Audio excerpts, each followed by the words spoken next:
টক দই দিয়ে মেখে রাখলাম মাংসটা। আজকে বিরিয়ানি তৈরি করব। এদিকে পেঁয়াজটা ভেজে নিচ্ছি গরম তেলে। এই তেলেতেই আবার আলুটা ভেজে নেব নুন, হলুদ আর কাশ্মীরি লঙ্কার গুঁড়ো দিয়ে।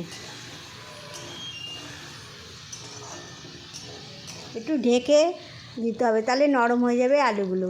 বিরিয়ানির আলু এগুলো। কড়াইতে তেজপাতা, শুকনো লঙ্কা আর বাটা মশলাটা দিয়ে দিলাম।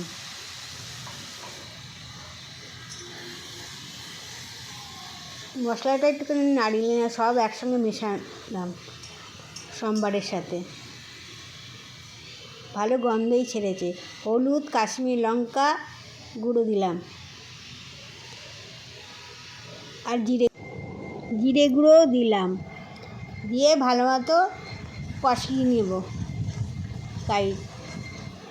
এরপরে মাংস দিয়ে দিলাম ম্যারিনেট করা, আর টমেটো কুচি আর লঙ্কা দিলাম মাংসতে, আর মিট মশলাও দিলাম মাংসতে।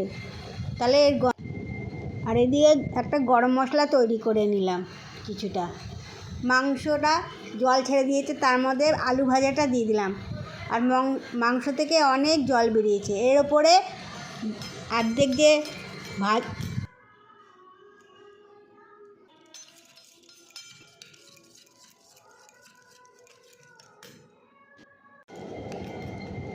বিরিয়ানির জন্য দুধের মধ্যে একটুখানি আতর, কেওড়া জল, ঘি, মিঠে আতর দিয়ে এরকম বানিয়ে নিলাম।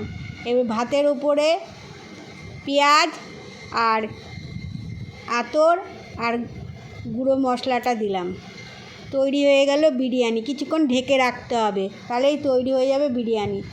কি নরম হয়েছে মাংসটা বন্ধুরা, খুব সুন্দর হয়েছে। বাড়িতে